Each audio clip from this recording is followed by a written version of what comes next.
I'm Brenna, and I'm with the Menomonie Police Department. I'm Kat. I'm the sexual assault advocate and campus advocate at the Bridge to Hope. I'm Kelly. I'm a patrol lieutenant with the Menomonie Department. Hi, and I'm Angie. I'm the Director of Sexual Assault Victim Services at the Bridge to Hope. Thank you for joining us today. So this is our second video about sexual assault in honor of Sexual Assault Awareness Month. And sexual violence is a widespread problem. This includes rape, incest, child sexual assault, ritual abuse, non-stranger rape, statutory rape, murder rape, sexual exploitation, sexual contact, sexual harassment, exposure, and voyeurism. It's a crime typically motivated by the desire to control, humiliate, and or harm someone, not by sexual desire. We address a variety of misconceptions in our first video, so if you haven't watched that, check it out. It speaks to those. But really, sexual violence violates a person's trust and feelings of safety. It happens to people of all ages, races, genders, sexual orientations, religions, professions, incomes, and ethnicities. So the first thing that we were really going to talk about is warning signs. So when we're looking at young children, every 9 minutes, government authorities respond to another report of child sexual abuse. Child sexual abuse can include sexual contact with a child, but it may also include other actions like exposing oneself, sharing obscene images, or taking inappropriate photos or videos of a child. These crimes can have a serious impact on the life and development of a child and often continue to impact them later in life. Learning the warning signs of sexual abuse is often the first step to protecting a child who's in danger. Some of the physical signs that you might notice on a child could be sexually transmitted infections or signs of trauma to the genital area, such as unexplained bleeding, bruising, or blood on the sheets, underwear, or other clothing. There might also be some behavioral signs, so it could be excessive talking about or knowledge of sexual topics, keeping secrets, or not talking as much as usual, not wanting to be left alone with certain people, or being afraid to be away from primary caregivers, especially if this is a newer behavior. Children might also show regressive behaviors or resuming behaviors they'd outgrown, such as thumb sucking or bedwetting. They might start exhibiting overly compliant behaviors, sexual behavior that is inappropriate for the child's age, spending an unusual amount of time alone, or trying to avoid removing clothing to change or to bathe.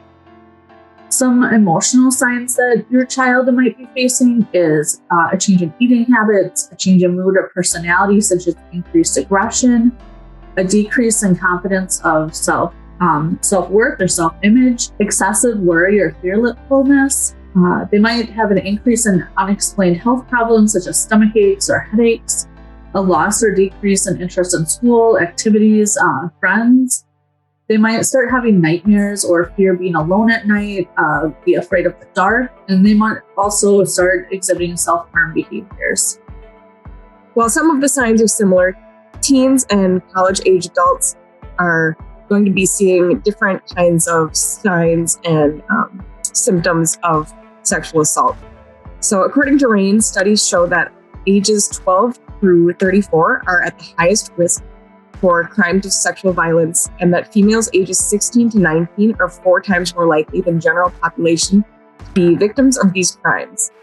If you can learn how to spot sexual assault or abuse, you can do something to help.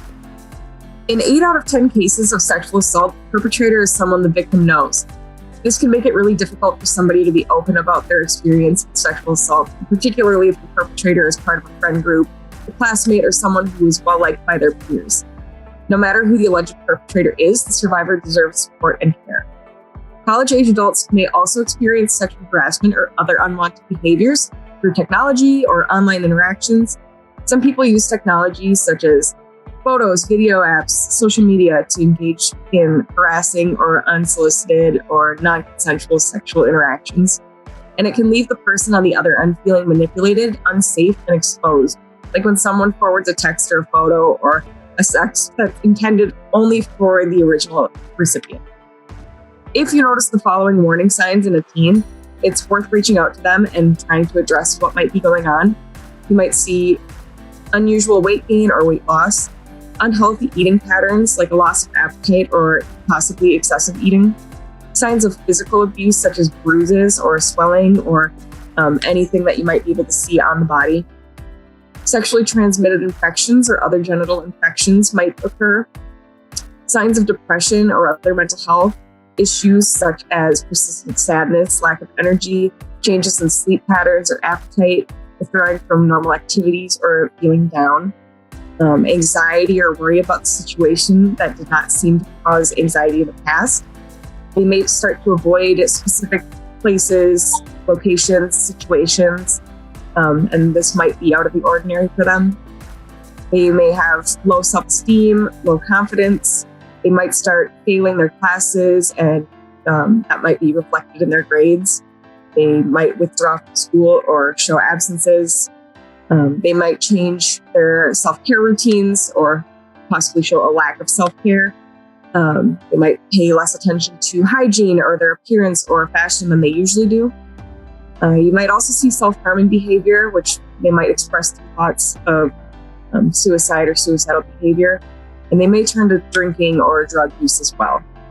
Keeping children safe can be a very challenging situation because many of the perpetrators who sexually abuse children are in a position of trust with that child. 93% of child sexual assault victims know the perpetrator. This includes family members, members of the faith community, coaches, teachers, and other helping professionals.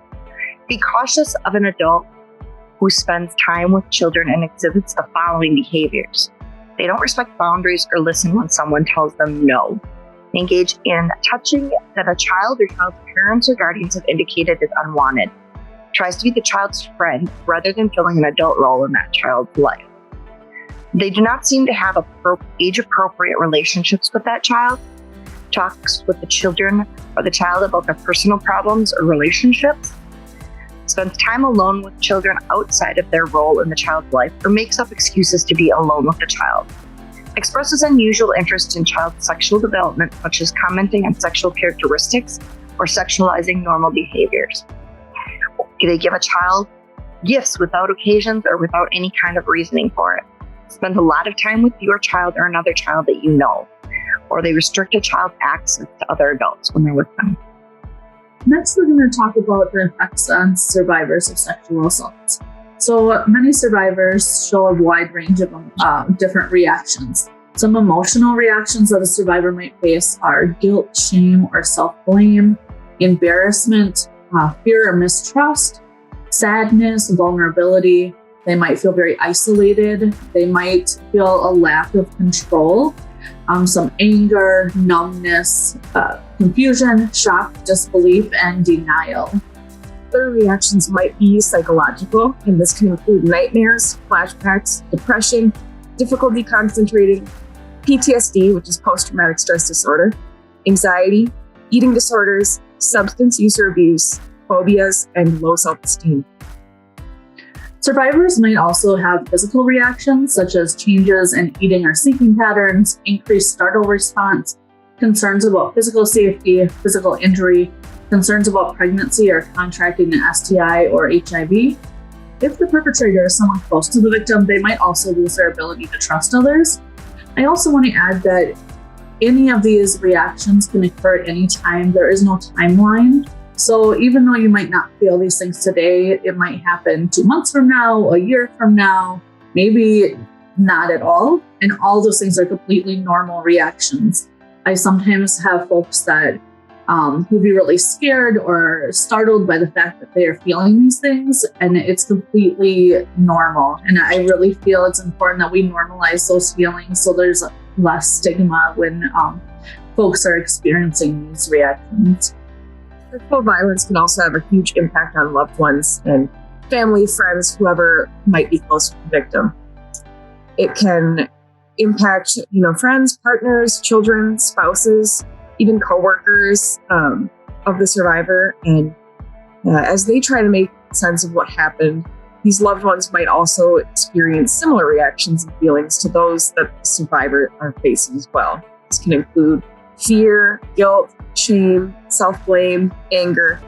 And it's part of the reason it's so difficult is because they might not know how to respond to that or what to say or do with that information. So what can you do if someone tells you that they are a victim of sexual violence? Number one, first and foremost, let them know that you believe them. Many times victims are met with disbelief, confusion, or anger when they tell a loved one that they've been sexually assaulted. You may be the first and only person they've told after an assault, and if you have an unsupportive reaction, they might not ever tell anybody else again. Remember that although you may be having a strong reaction to what happened, it's important to focus on the feelings and reactions to the survivor rather than your own. This is especially true if if you're a parent and your child is telling you that something happened. You really want to make sure that you believe them and don't look shocked. A lot of times kids see that anger and they feel like they did something wrong. In reality, you might be really upset about the situation and angry at the person that did this to your child. But to that kid, they just think that you're angry with them. Another thing that you can do is allow the survivor to make their own decisions. It can be really tempting to just take over for a while in an attempt to help the survivor deal with the sexual assault. But it's important to remember that because of the assault, the survivor may have felt a loss of control over their life already. So reestablishing that control is really important. You want to try to let the survivor make their own decisions, even if they might not be ones that you agree with.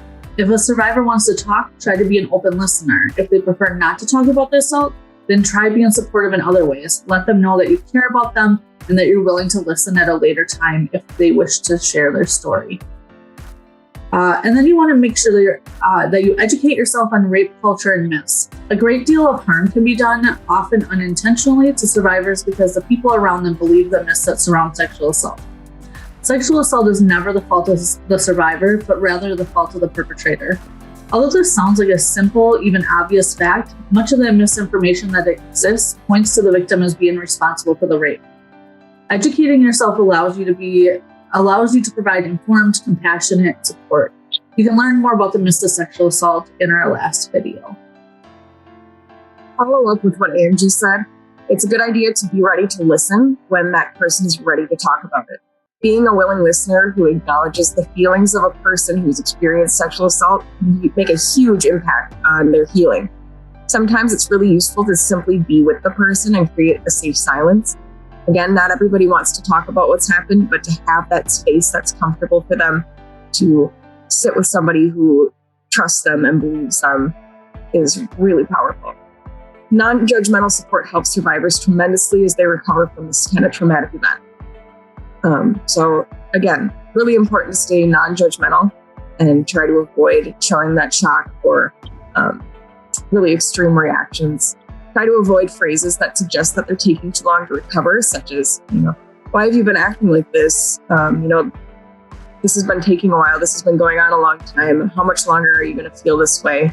Or things like, it's going to be okay soon. Like, it's all going to be fine. It's all going to work out. When somebody's in the middle of that kind of experience, they're really in the middle of it. It's hard to see the future for somebody who's right in the middle of that trauma. So just sit with them and wait for them to go at their own pace.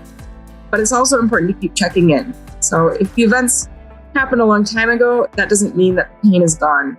It's always good to be checking in with the survivor to remind them that you still care about their well-being and you still believe their story and that you'll be there for them no matter how long it takes for them to heal. Some things that you can say to support a survivor might be, it's not your fault. You didn't do anything to deserve this. You're not alone, and I care about you and here for you. I believe you. It took a lot of courage to tell me this. You're very brave, and I'm sorry this happened to you. Know your resources. You're a strong supporter, but that does not mean that you're equipped to manage someone else's health. Become familiar with resources that you can recommend to survivors, such as the National Sexual Assault Hotline at 800-656-HOPE and online .RAINN.org. And we'll also have that at the end of the video. And it's often helpful to contact your local sexual assault provider for information on medical care and laws surrounding sexual assault. If the survivor seeks medical attention and plans to report, offer to be there. In Dunn and Pepin County, you can contact an advocate at the Bridge to Hope who are available 24/7 for additional information. Your support to a survivor makes a huge difference in their healing process. If you respond positively to what they're telling you, that can make a big difference in helping them getting where they need to be faster, or really providing that support in the healing process. So studies of sexual assault survivors have said that receiving social support has been associated with many positive outcomes, including positive life changes and growth, as well as reduced PTSD and depressive symptoms. Some of these studies found that the greater amount of support survivors received, the fewer PTSD symptoms they had. Sexual assault doesn't only just impact the victim, it also has an impact on our communities.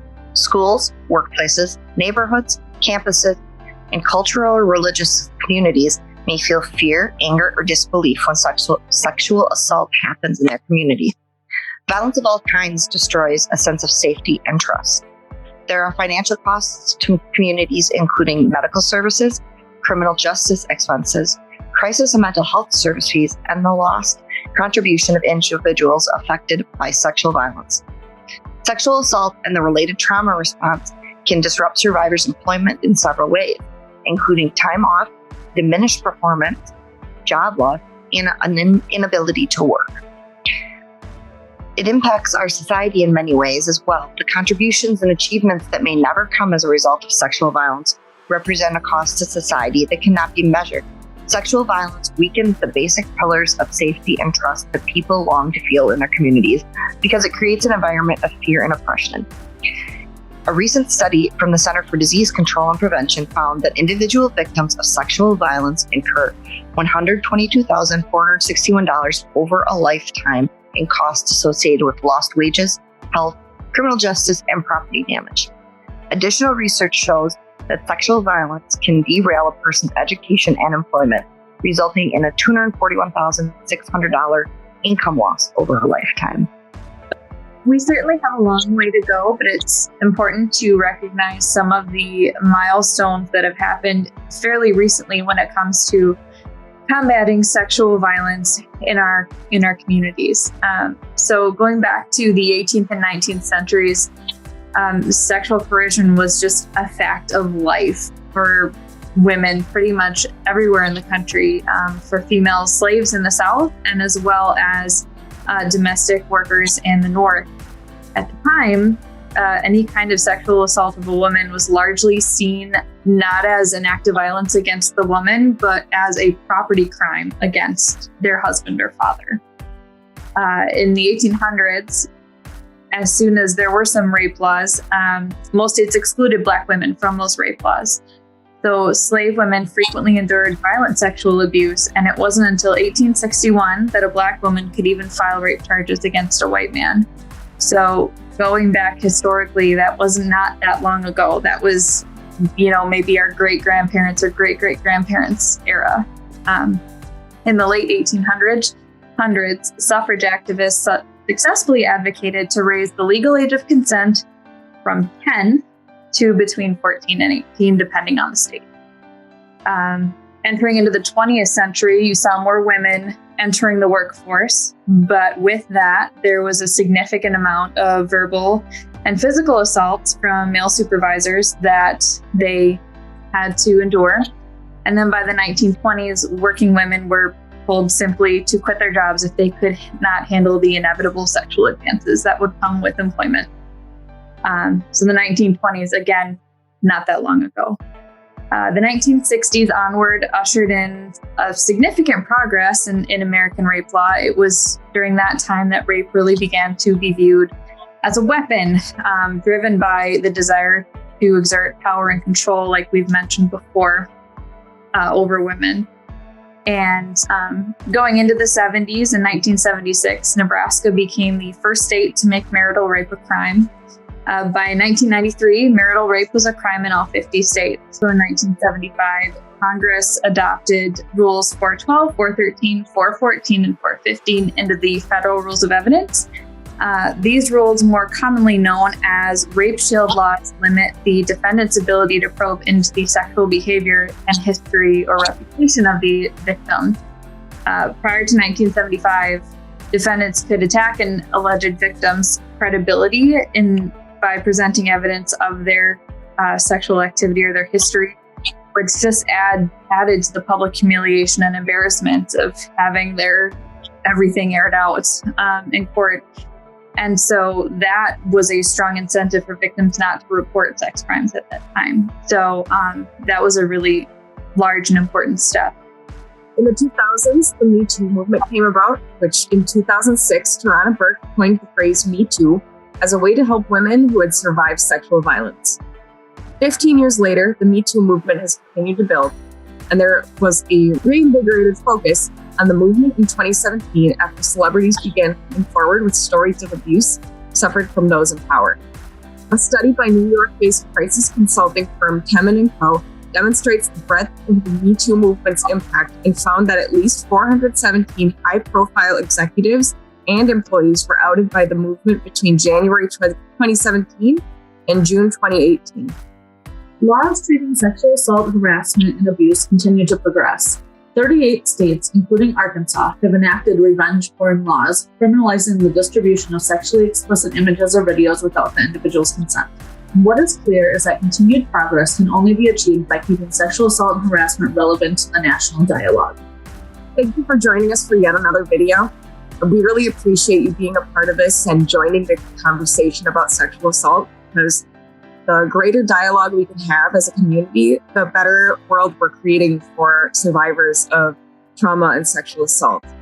We hope that you'll join us next time for our third video on sexual assault, where we will be talking more about ways to stay informed as a citizen, what you can do to help survivors and combat the bystander effect. And I know that we threw a lot of information at you today, but the next video will also continue going more into how to respond to disclosure of sexual assault and how you can support survivors.